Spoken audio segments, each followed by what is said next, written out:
Cirebon memiliki catatan sejarah panjang melampaui beberapa zaman. Kemunculan Cirebon dalam sejarah sebagai kota niaga pesisir utara Jawa Barat dan wilayah Kesultanan Cirebon di masa silam sangat erat kaitannya dengan proses Islamisasi Nusantara. Cirebon adalah pusat penyebaran Islam untuk wilayah Tatar Sunda atau Jawa Barat dan sekitarnya.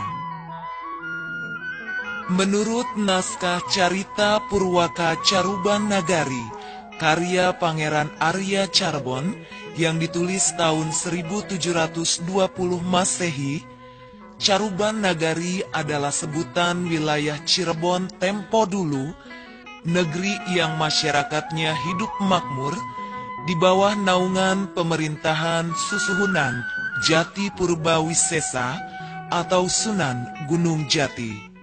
Beliau adalah seorang wali di Pulau Jawa yang menegakkan dan menata agama Islam di tanah Sunda.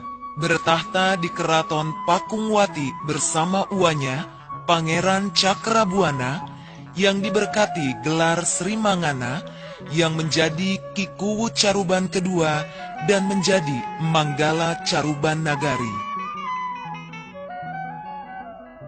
Pada mulanya, nama Caruban adalah Sarumban yang berarti campuran, lalu diucapkan menjadi Caruban, akhirnya Carbon, Cirebon. Wali Songo atau Wali Sembilan memberkati nama Puserebumi, negeri yang ada di tengah bumi Pulau Jawa. Sedangkan penduduk setempat menamakan Nagari Gede yang diucapkan Garage, kemudian menjadi Gerage. Sejarah kolonial Belanda mencatat, Cirebon pada zaman Hindu tidak terkenal. Saat itu terdapat peninggalan batu bertulis atau prasasti di Kawali. Di Talaga terdapat patung-patung perunggu dan sebuah danau yang dikeramatkan, digunakan penduduk setempat untuk upacara keagamaan mandi suci khusus untuk orang pribumi yang tidak boleh dikunjungi oleh orang-orang Eropa. Suatu peristiwa penting dalam sejarah keagamaan di Cirebon adalah kedatangan seorang warga Arab, seorang penyebar agama Islam, terkenal dengan nama Syekh Israel Ibnu Maulana atau Susuhunan Gunung Jati. Pada saat kedatangannya, masyarakat menghormati beliau dengan upacara persembahan dengan sebuah piring yang berisi sari godokan udang yang dinamakan Peter. Suatu daerah yang tadinya bernama Pakungwati, setelah itu dinamakan Cirebon atau Cirebon. Orang-orang Portugis menulisnya Carabon, dan di dalam dokumen VOC ditulis Seribon, Cirebon, Cirebon.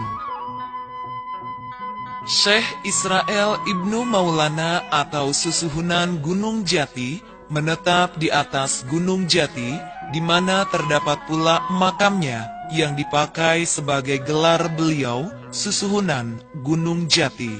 Komplek makam Sunan Gunung Jati merupakan sebuah amphitheater dengan susunan yang terdiri dari 5 teras atau lapangan dengan ketinggian total setinggi menara kota di Amsterdam. Daerah ini pada saat abad 17 masih lapang, tanpa dinding dan anak tangga. Pada lapangan kedua di sebelah kiri dan kanan, terdapat pesanggrahan untuk para sultan yang datang untuk berziarah.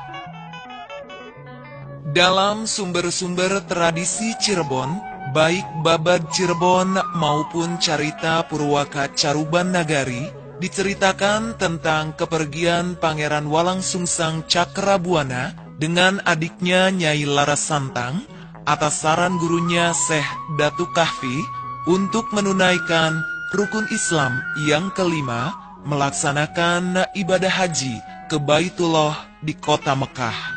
Di sana, Nyai Larasantang dinikahi oleh Sarif Abdullah dari negeri Mesir, dianugerahi gelar Sarifah Mudaim, kemudian melahirkan seorang putra bernama Sarif Hidayatullah pada tahun 1448 Masehi. Setelah berusia dewasa, Syarif Hidayatullah pergi ke Pulau Jawa menyusul uanya, yaitu Pangeran Cakrabuana yang telah menjadi Tumenggung Cirebon. Sekitar tahun 1470 Masehi, Syarif Hidayatullah datang di Cirebon dan menikah dengan putri uanya yang bernama Nyai Mas Pakungwati.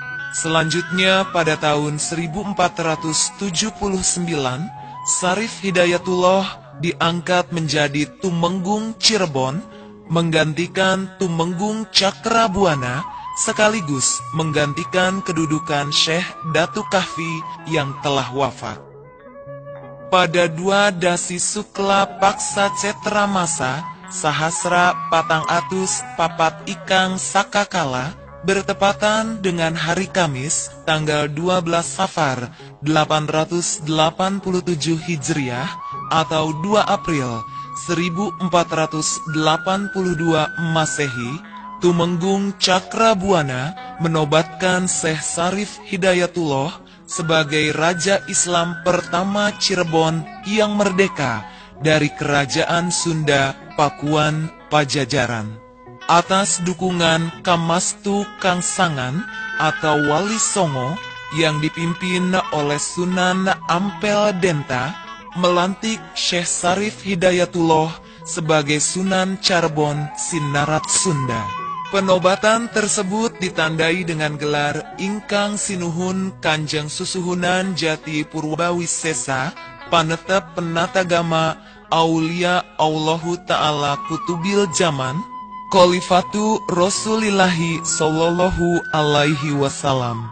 Dengan gelar tersebut, Syekh Syarif Hidayatullah atau Sunan Gunung Jati memiliki otoritas penuh sebagai pemimpin negara dan pemimpin agama di wilayah Tatar Sunda.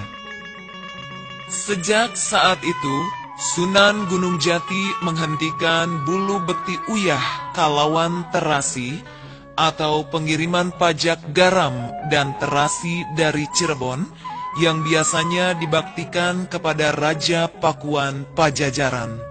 Untuk mengenang peristiwa tersebut, setiap tanggal 2 April diperingati sebagai Hari Jadi Kabupaten Cirebon, dikukuhkan dengan terbitnya Perda nomor 11 tahun 1989 tentang Hari Jadi Kabupaten Cirebon.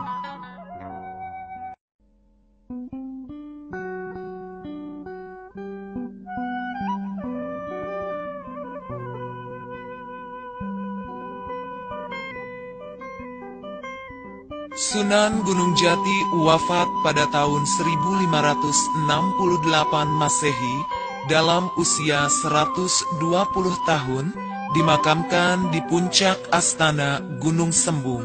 Beliau memerintah di Cirebon sebagai seorang ulama dan umaro selama 89 tahun dan berhasil membawa Cirebon pada puncak peradaban, masa kejayaan, dan kewibawaan.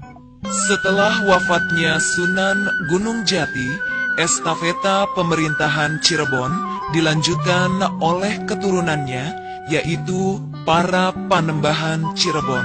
Pada masa penerus Sunan Gunung Jati, di Cirebon mulai terlihat terjadinya penurunan potensi ketahanan ekonomi, sosial, politik, dan budaya.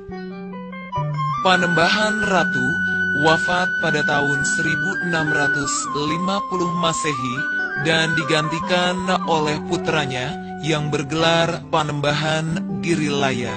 Keutuhan Cirebon sebagai kerajaan hanya sampai Panembahan Girilaya karena setelah wafatnya sejak tahun 1677 Cirebon terbagi menjadi dua kesultanan, yaitu Kesultanan Kasepuhan dan Kesultanan Kanoman. Pangeran Samsudin Martawijaya atau Sultan Sepuh I beserta keturunannya bertahta di Keraton Kasepuhan, sedangkan adiknya yang bernama Pangeran Badridin Kartawijaya atau Sultan Anom I beserta keturunannya secara tradisi bertahta di Keraton Kanoman.